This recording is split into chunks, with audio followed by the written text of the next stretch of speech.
अस्सलाम वालेकुम दोस्तों, उम्मीद करता हूँ कि आप सब लोग खैरियत से होंगे।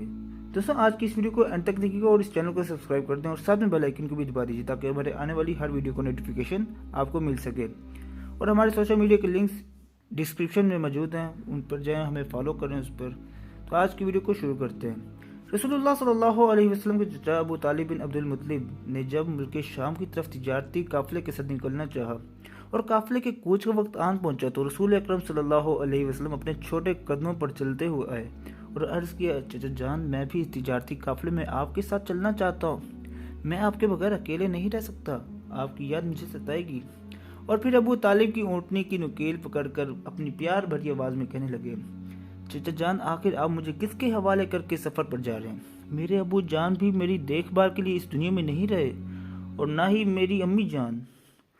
ये जुमला जब किसी यतीम और मासूम बच्चे की ज़ुबान से निकलता है जिसने अपनी ज़िंदगी की खुशियाँ माँ बाप की शक्ल में ना देखी हों तो उसके दिल पर क्या कुछ असर पड़ सकता है, इसका अंदाज़ा वही लोग कर सकते हैं जिन्होंने अबू तालिब बिन अब्दुल मुत्तलिब की परवरिश बर्दाश्त में परवान चढ़ने वाली इस यतीम बच्चे की तरह किसी मासूम की देखभाल की जिम्मेदारी अपने सर ली रखी हो।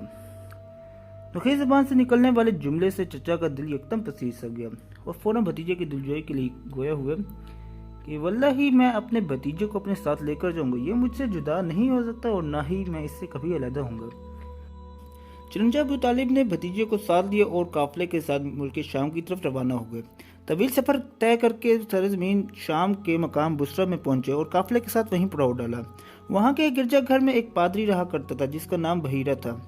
ईसाइयों के दावे के मुताबिक वह दीन मसीही का सबसे बड़ा आलिम था और यही इनका अकीदा भी है कि जो पादरी बनता है और वो अपना पेशवा उससे मरूसी इल्म हासिल करता है और वहीं उस मजहबी रहनुमाई भी करता है। इस सफ़र से कबल भी मक्का के ताजरों का मामूल था कि वह तिजारती काफिले के साथ जब मुल्क शाम का सफ़र करते तो अक्सर बेशतर बुसरा में उस गिरजा घर के करीब अपना पड़ाव डालते, लेकिन कभी ऐसा नहीं हुआ कि वो पादरी अपने गिरजा घर से निकल कर उनके पास आए हो और उनसे किसी किस्म की गुफ्तगू की हो। मगर अजीब इत्तेफाक के इस बार इसने न सिर्फ ये कि उनसे गुफ्तगू की बल्कि पूरे काफिले के लिए दावत आम का अहतमाम भी किया। सीरत निगारों का कहना है कि पादरी की इस दावत का राज दरअसल रसूल अकरम सल्लल्लाहु अलैहि वसल्लम पर जाहिर होने वाली नबूवत की निशानी थी जिसे पादरी ने देख लिया था। बात दरअसल ये थी कि जब काफिला दूर दराज का तवील सफ़र तय करके बुसरा के गिरजा घर के करीब पहुंचा तो इस पादरी ने काफिले के ऊपर एक बादल देखा जो सारे लोगों को छोड़कर एक छोटे से बच्चे पर अपना साया किए हुए था। जब काफिले ने गिरजा घर के करीब एक दरख्त के नीचे पड़ाव डाला तो बादल ने दरख्त पर अपना साया फैला दिया और दरख्त की डालियों ने रसूल अकरम सल्लल्लाहु अलैहि वसल्लम की तरफ झुककर उनको अपनी छांव में ले लिया।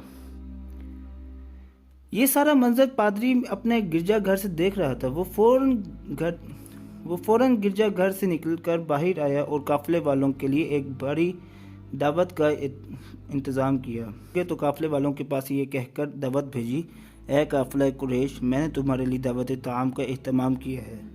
मेरी ख्वाहिश है कि तुम सब लोग मेरी दावत में शिरकत करो, छोटा बड़ा गुलाम और आज़ाद सभी शरीक हों।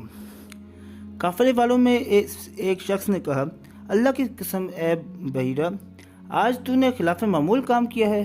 ज़रूर कोई बात है, इस दावत का इस्तेमाल तूने पहले कभी नहीं किया, जबकि अक्सर व बेशतर हमारा गुज़र तेरे पास से ही होता है।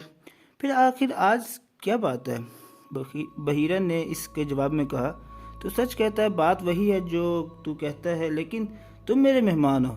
मेरी तमन्ना है कि मैं तुम्हारी मेहमान नवाजी करूँ, इसलिए मैंने तुम लोगों के लिए दावत तमाम का एहतमाम किया है, लिहाजा तुम मेरी दावत में शरीक होकर खाना तनावुल करो। चुनांचे काफिले के तमाम अफराद पादरी की इस दावत में शरीक हुए। सिर्फ रसूल अकरम सल्लल्लाहु अलैहि वसल्लम इस दावत में शिरकत नहीं कर सके क्योंकि आप बच्चे थे और दरख्त के नीचे काफिले के सामान की देखभाल कर रहे थे। जब बहीरा ने मदऊइन की तरफ गौर से देखा तो उनमें से इस सिफ्त की हामिल शख्सियत उससे नज़र नहीं आई जिसकी वो पहचान कर चुका था वो और जो सिफात उसने पहले से पढ़ रखी थी। चुनांचा वो गोया हुआ, ए काफिले कुरैश, तुम में से कोई भी हरगिज़ मेरी दावत से पीछे ना रहने पाए। अहले काफिला ने कहा, ए बहीरा, تمہاری اس دعوت میں شرکت سے کوئی پیچھے نہیں، صرف ایک بچہ شریک نہیں ہو سکا کیونکہ وہ ابھی کم عمر ہے، اس لیے وہ قافلے والوں کے سامان کے پاس رہ گیا ہے۔ بحیرہ نے کہا نہیں ایسا نہ کرو، بلکہ اسے میری دعوت میں شریک ہونے کا موقع دو تاکہ وہ بھی تمہارے ساتھ مل کر کھانا کھائے۔ قافلے میں سے ایک شخص گویا ہوا، لات و عزیٰ کی قسم، یہ ہماری کم ظرفی ہوگی کہ عبداللہ بن عبد المطلب کا صاحبزادہ ہمارے ساتھ دعوت طعام میں شرکت سے پیچھے رہے اور ہم اس کے بغیر کھانا تناول کریں۔ مجلس سے اٹھ کر گیا اور رسول اکرم صلی اللہ علیہ وسلم کو اپنے ساتھ بلا کر لایا اور آپ کو قافلے والوں کے ساتھ بٹھا دیا۔ جب بحیرہ کی نگاہ آپ پر پڑی تو وہ بڑے دھیان سے ٹکٹکی باندھ کر آپ کی طرف دیکھنے لگا اور دیر تک دیکھتا رہ گیا۔ جو کچھ صفات اس نے پڑھ رکھی تھیں ان کا وہ بغور معائنہ کر رہا تھا۔ جب سارے لوگ کھانا کھا کر فارغ ہوئے، ادھر ادھر پھیل گئے تو بحیرہ اٹھ کر رسول اکرم صلی اللہ علیہ وسلم کے پاس آیا اور کہنے لگا، اے بچے، میں تجھے لات و عزیٰ کا واسطہ دیتا ہوں کہ جو کچھ میں تجھ سے پوچھوں گا اس کا صحیح جواب دینا۔ دراصل بحیرہ نے لات و عزیٰ کا واسطہ اس لیے دیا کہ اس نے آپ کی قوم کے لوگوں کو لات و عزیٰ کی قسم کھاتے ہوئے سن رکھا تھا۔ ابن اسحاق کے راجہ کول کے مطابق پادری نے آپ سے جو لات و عزیٰ کا واسطہ دے کر پوچھا تھا وہ بطور امتحان تھا، کیونکہ وہ صحیح طور پر آپ کی شخصیت کا اندازہ کرنا چاہتا تھا۔ غرض پادری بحیرہ کی یہ بات سن کر رسول اکرم صلی اللہ علیہ وسلم نے فوراً اس کی گرفت کر لی اور گویا ہوئے، مجھے لات و عزیٰ کا واسطہ دے کر کوئی بات مت پوچھو، اللہ کی قسم ان دونوں معبودان باطلہ سے زیادہ میں نے کسی چیز سے بغض و نفرت نہیں کی۔ بحیرہ نے کہا، پھر میں اللہ کی قسم دے کر کہتا ہوں کہ تجھ سے جو کچھ پوچھوں گا اس کا جواب دینا۔ رسول اکرم صلی اللہ علیہ وسلم نے فرمایا جو چاہو پوچھو۔ اس کے بعد پادری بحیرہ نے آپ سے آپ کے سونے جاگنے اور دیگر حالات کے بارے میں سوالات کیے۔ آپ نے اس کو اپنے بارے میں سب کچھ بتایا۔ آپ کے جوابات سن کر پادری بحیرہ نے وہ سارے اوصاف اپنے مطالعہ اور مشاہدہ کے موافق پائے جو کچھ اس نے پڑھ رکھے تھے یا آپ کے متعلق اپنے پیشواؤں سے سن رکھے تھے۔ پھر اس نے آپ کی پیٹھ پر دونوں مونڈوں کے درمیان مہر نبوت بھی دیکھی۔ پادری بحیرہ یہ سب دیکھنے سننے کے بعد رسول اکرم صلی اللہ علیہ وسلم کے چچا ابو طالب بن عبد المطلب کے پاس آیا اور پوچھا، یہ بچہ آپ کا کیا لگتا ہے؟ ابو طالب نے جواب دیا، یہ میرا بچہ ہے۔ پادری بحیرہ نے کہا، یہ آپ کا بیٹا نہیں ہو سکتا اور نہ ہی اس کا باپ زندہ ہو سکتا ہے۔ ابو طالب نے بتایا، دراصل یہ میرے بھائی کا لخت جگر ہے۔ پادری بحیرہ نے پوچھا، اس کے والد کے متعلق بتائیں۔ ابو طالب نے بتایا، اس کے والد کا انتقال اسی وقت ہو گیا جبکہ یہ شکم مادر میں تھا۔ پادری بحیرہ نے کہا، آپ نے سچ فرمایا، اب آپ اس بچے کو لے کر پہلی فرصت میں اپنے وطن لوٹ جائیں اور یہودیوں سے ہوشیار رہیں۔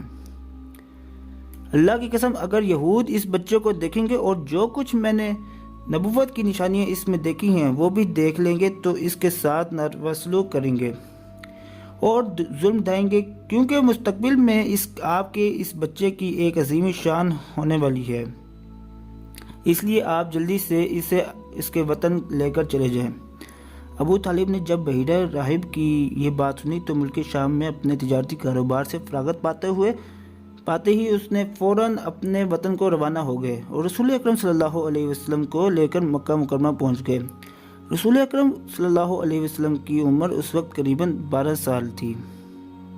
دوستوں آج کی ویڈیو یہیں تک، انشاءاللہ امید کرتا ہوں کہ آپ کو ویڈیو اچھی لگی ہوگی، تو ویڈیو کو لائک کر دیں اور چینل کو سبسکرائب کر دیں اور ساتھ میں نیچے اپنی کمنٹس میں اپنی رائے کا اظہار ضرور کیجیے۔ تو آج کے لیے اتنا ہی، انشاءاللہ اگلی ویڈیو میں ملتے ہیں، تب تک اپنا بہت سارا خیال رکھیے گا۔ اللہ حافظ۔